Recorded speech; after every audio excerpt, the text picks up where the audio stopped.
Hello, everyone. Welcome back to Radical Connections. Today, we're going to talk about how they program you to stay single. And interestingly enough, singlehood doesn't require preparation, but marriage does. Yeah, to stay single, you don't have to do anything. Yeah, You don't have to do anything to stay single. but to be married, it's a Requires skill.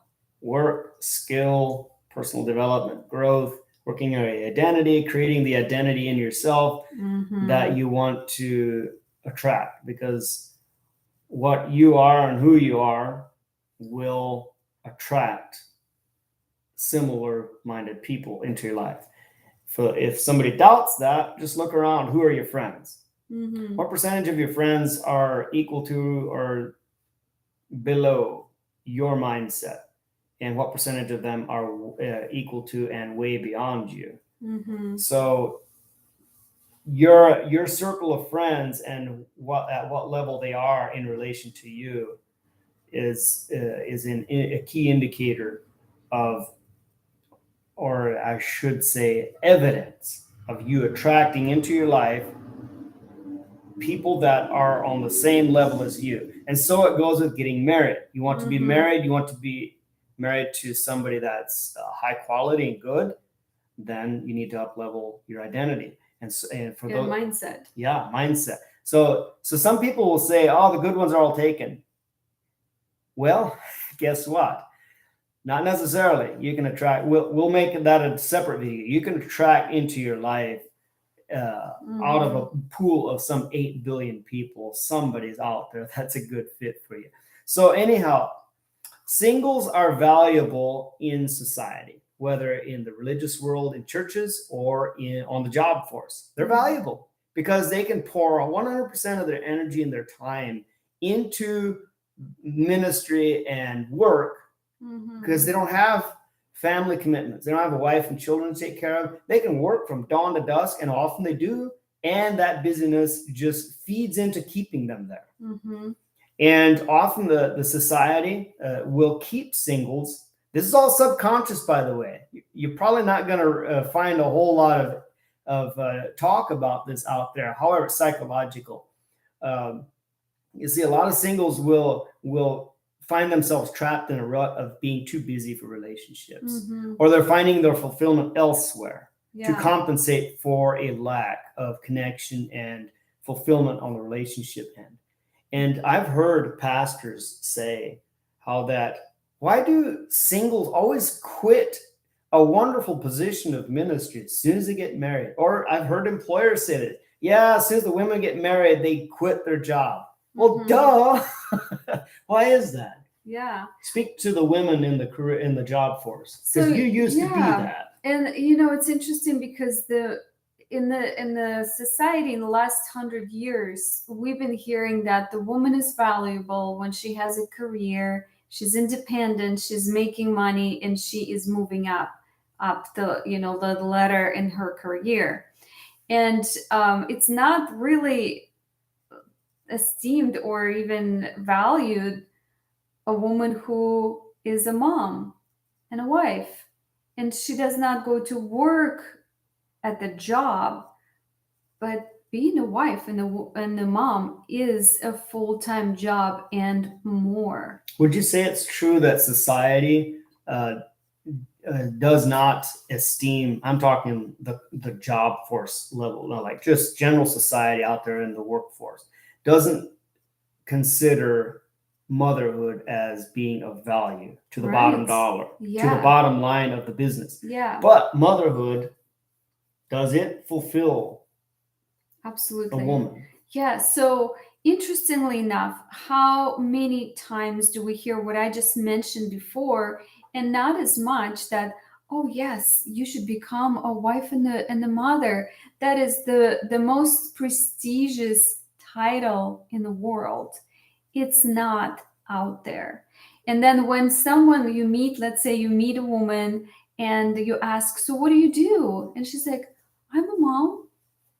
Like, I'm a stay-at-home mom. And most people would look down on her and be like, do you work? Like, what do you mean you're like, do you go to work, or you do nothing then? And so this is interesting, and because of that, a lot of women choose to stay in the marketplace, choose to go get a job, go into university, get a degree. I'm not saying that it's bad or if it's good. It is everyone's choice to do that. And also, nowadays singles stay single to their later years, right? So when back in the days, it used to be that people get married in their late teens, early 20s. That I remember when I was growing up in Russia, if you're 23, you were all, and you're still single, you were called an old maid.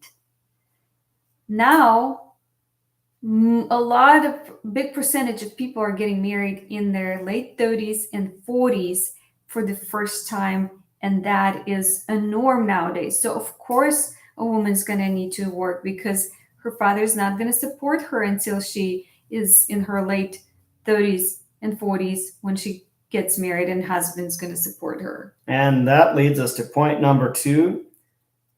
If singlehood is equated to freedom, ask yourself, are you really free? That's good. Are you really? Because freedom is found in the context of deeply connected, healthy relationships. Okay?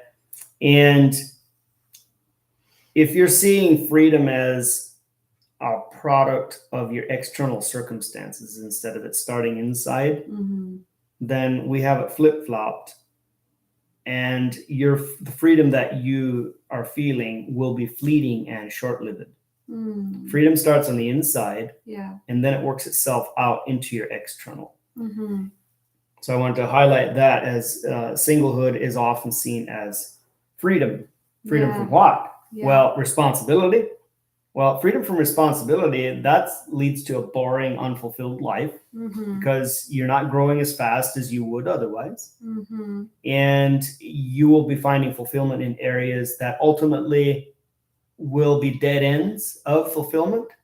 And this feeds into the addiction cycle that is not beneficial to you. So I just wanted to highlight that, at least before we close on our video here. And so the other thing too is that marriage requires skills. It is not just, yay, I found the one, I'm getting married, that's my goal, I achieved it, great, now I am good.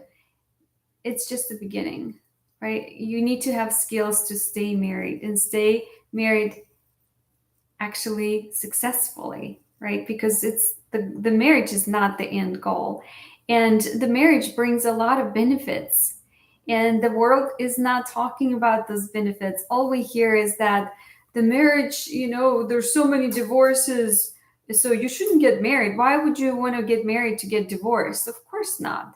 But how often do we hear that when you get married, for men specifically, they go up in business and in the marketplace very quickly, especially if they have a good marriage. Because when they have a good marriage, because they're no longer distracted looking for their spouse, for the girl to marry, and they're not spending their energy on that. Now they can put more energy to build the marriage and their business or whatever, the job. And I hear a chorus of voices watching this video on into the future. They're saying, but if your marriage sucks, that drains you for business. Well, again, then we're putting energy back into the whole thing of seeing singlehood as freedom and marriage as bondage and burden. Well, then we need to create a different reality. And that'll be a video for another time, where we can touch on the developing and creating the skills of confidence, communication, and commitment, which in that order, they all feed the next one, which will then help you create the skills of connection in relationship. If you don't have that, then of course it's going to be hard and feel burdensome and not worth it. So we need to work on that, and that's what we do. And if any of this video speaks to you, there's a comment section below this video where you can comment and ask for more information or to get in touch with us, and we'll have a conversation and see if you're a good fit for what we do, which is either help singles get married or help couples to stay married and have a very rich, fulfilling marriage. That's right. And then you too can be free. So until next time, thank you for tuning in.